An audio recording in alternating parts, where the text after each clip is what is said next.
कानपुर देहात के national highway 27 में पुखराया पटेल चौक के पास बना कट और किसान सेवा आश्रम पर बना कट लोगों के लिए मौत का सबब बन गया है। आए दिन कोई न कोई घटनाएं होती रहती हैं। किसी का बेटा तो किसी का पिता तो किसी के सपने सड़क में दफन हो रहे हैं। ग्रामीणों की कई बार शिकायत के बाद भी अधिकारियों और जनप्रतिनिधियों ने अब तक कोई ध्यान नहीं दिया है। देखिए हमारी खास रिपोर्ट। कानपुर देहात का पुखराया पटेल चौक और किसान सेवा आश्रम का कट, ये वो जगह है जहां हर दिन मौत और जिंदगी की जंग लड़ी जाती है। लोग सड़क पार करते हैं लेकिन दिल में डर लेकर, क्योंकि ये जगह अब खूनी कट बन चुकी है। हर कुछ दिन में कोई न कोई हादसा, किसी का बेटा, किसी का पिता, किसी का सपना सड़क पर ही दम तोड़ देता है। लोग थक चुके हैं, लेकिन जिला प्रशासन और जनप्रतिनिधि अब भी गहरी नींद में सोए हैं। कल ही पटेल चौक में नेशनल हाईवे के कट में कैबिनेट मंत्री राकेश सचान के करीबी प्रहलाद सचान सहित 2 लोगों की हादसे में मौत हो गई थी।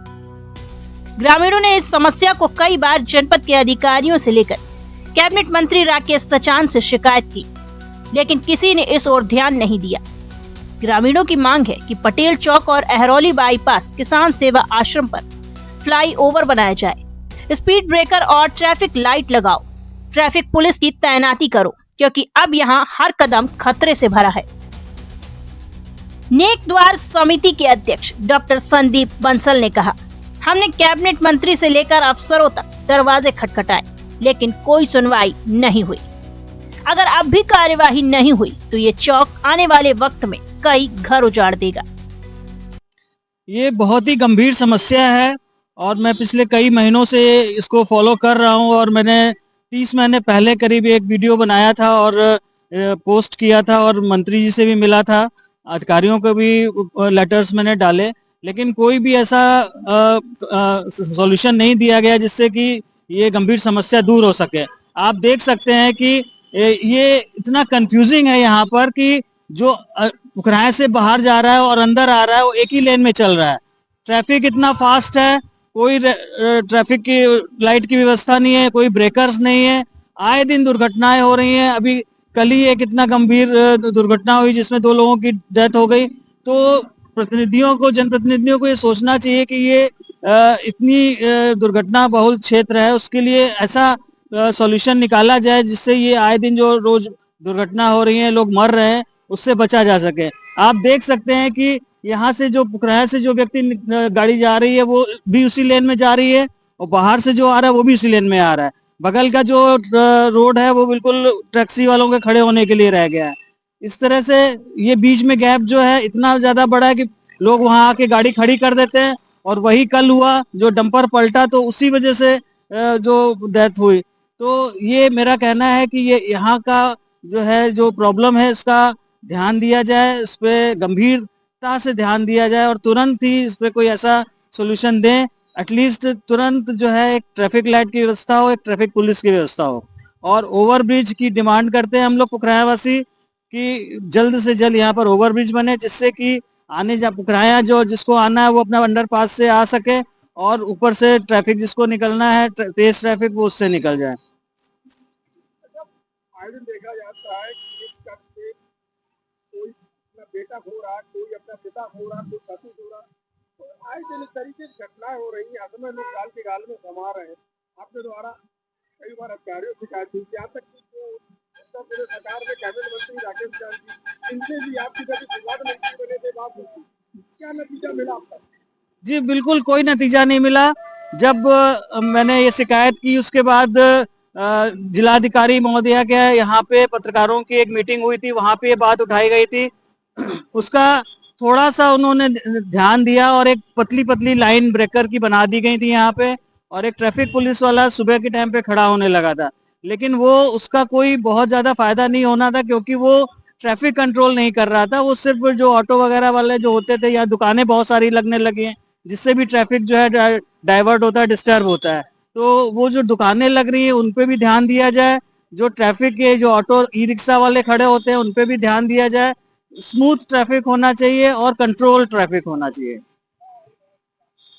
आपके एक साथी थे जाकर जी, उनका कि इसी दिसंबर में इसको चक्कर मारी जी निधन हुआ था, जी तो कहीं ना कहीं ये अवैध कट आगे भी है और ओवरलोड डालने के लिए कोई जी जी, कई जगह अवैध कट बने हुए हैं, ट्रैफिक इतना तेज चलता है, कहीं पे ब्रेकर्स नहीं है और कहीं भी कोई साइन बोर्ड नहीं है। जहां तक हमने भी साइन बोर्ड्स के लिए कहा था कि कुछ दूरी पे ऐसे लगे होने चाहिए कि स्पीड को कंट्रोल किया जा सके, ब्रेकर्स होने चाहिए। और एक सोल्यूशन जो मेरे द्वारा दिया गया था कि एक जो यहाँ पे भिड़ंत हो जाती है वो उससे भी बचा जा सके। तो ये कुछ पॉइंट्स हैं जिन पे अगर ध्यान दिया जाए तो ये सब दुर्घटनाएं और जो अकाल मृत्यु हो रही है उनसे बचा जा सकता है। और ये कोई बहुत बड़ी बात नहीं है, अगर सरकार चाहे, नेशनल हाईवे के लोग चाहें तो ये इसमें बहुत आसानी से और बहुत जल्दी ये इस पे सुधार हो सकता है। ये पुराना का नेशनल हाईवे चलता है, पटेल चौक एरिया, इस कट से आए दिन हादसे होते हैं और एक किसान से आश्रम के पास किसी तरीके का है, तो असल में लोग काल की जाल में समाते हैं, क्या कहेंगे भाई साहब? इसको पटेल चौक पुखराया में जो ये नेशनल हाईवे है, पुखराया के लिए सौभाग्य की बात है कि ये नेशनल हाईवे यहाँ से लेके झांसी, शिवपुरी, कोटा, चित्तौड़गढ़, उदयपुर तक जाता है। लेकिन इतने पॉइंट पे सबसे खतरनाक पॉइंट ये है, लोग तो अब इसको पटेल चौक की जगह कातिल चौक के नाम से बोलने लगे हैं। मेरे देखते हुए यहाँ पर हमारे पड़ोस में ये 100 मीटर पर मकान है, एक हनी यादव नाम का एक छोटा सा बच्चा था जो इस दुर्घटना में काल कबलित हुआ। अभी कुछ समय पहले ही यहाँ पर जितेंद्र यादव के पिताजी रामबाबू यादव सरोठा से सिहारी गांव से थे, वहां 4 लोग यहाँ काल कबलित हो चुके हैं। कल ही इतनी दुर्दांत मतलब खतरनाक दुर्घटना हो गई जो पूरा नगर, पूरा क्षेत्र स्तब्ध हो गया। तो मैं ये चाहूंगा कि इस आवाज को हमारे जनप्रतिनिधियों तक पहुंचे और यहाँ पर एक ओवरब्रिज की व्यवस्था होना अति अनिवार्य है। आप अगर गौर करें, कानपुर से झांसी तक और शिवपुरी कोटा तक इतना व्यस्तम चौराहा कोई नहीं है। आप नजर डालिए, कहीं नहीं है। राजस्थान, एमपी राजस्थान कितना लंबा NH 27 है और सबसे ज्यादा दुर्घटनाएं इस पॉइंट पर मिलेंगी। तो प्रशासन इन आंकड़ों को लेकर और हमारी आवाज को, जनता बहुत उग्र भी है और इस पे धरना प्रदर्शन भी हो सकते हैं। यहाँ पर ओवरब्रिज बनाने के लिए मैं मांग करता हूँ।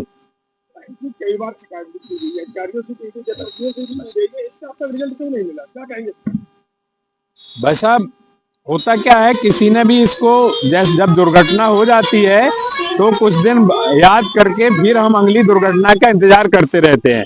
प्रशासन एकदम उदासीन है। यहाँ के जनप्रतिनिधि, उनका तो कार्यालय भी यहाँ पर है, हमारे माननीय मंत्री महोदय का, और उनके संज्ञान में पिछले दिनों फ्राइडे के दिन दुर्घटना हुई थी और सैटरडे को वो आए हुए थे। तो इस पर ध्यान देने की जरूरत है और ये जनता की मांग है। और यहाँ के जनता के लिए ये अगर बन जाएगा तो एक बहुत बड़ा काम हो जाएगा, जीवन लोगों का सुरक्षित हो जाएगा। आए दिन यहाँ दिन प्रतिदिन छोटी मोटी दुर्घटना तो प्रतिदिन होती है, लेकिन बड़ी दुर्घटनाएं महीने में 1-2 बार बड़ी दुर्घटनाएं हो जाती हैं और सामूहिक लोग काल के गाल में समा जाते हैं। तो आपके चैनल के माध्यम से ये हमारी आवाज अगर प्रशासन तक पहुंचे और इस पे कार्रवाइयां हों और जल्दी से यहाँ पर ये जो डिवाइडर है ये बहुत छोटा है, ये 5-7 फीट का है। एक नॉर्मल कार भी एक 12-13 फीट की होती है और बस वगैरह तो आधी बस इधर रहती है, आधी बस उधर रहती है, तो दोनों तरफ डर बना रहता है। एक साइड से आदमी गया, कल जो दुर्घटना हुई वो केवल ही इसीलिए कि वो डिवाइडर के बीच में खड़े थे और डिवाइडर इतना छोटा है कि वो सेफ नहीं है। तो इस पर डिवाइडर तुरंत चौड़ा किया जाए, संकेतक लगाए जाएं, यहाँ पर ट्रैफिक पुलिस की व्यवस्था हो, बैरियल, लोहे के जो बैरियल हैं वो लगाए जाएं हाल फिलहाल के लिए, और परमानेंट इसका जो सॉल्यूशन है वो ओवरब्रिज की मांग जनता करती है, उस पर ध्यान देने की चेष्टा करें। वहीं इंद्रभूषण सिंह ने इस नेशनल हाईवे के पटेल चौक कट को मौत का कट बताया। कहा कि यह हाईवे जो विकास की राह दिखा रहा था, लेकिन अब ये मौत का रास्ता बन गया है। बातें बहुत हो गई, अब कार्यवाही चाहिए। हम अपने बच्चों की लाशें नहीं उठाना चाहते। अब सिर्फ एक सवाल, क्या प्रशासन जागेगा या यूं ही हाईवे पर लाशों की संख्या बढ़ती रहेगी? कानपुर देहात से रमाकांत गुप्ता, नेशन 24 न्यूज।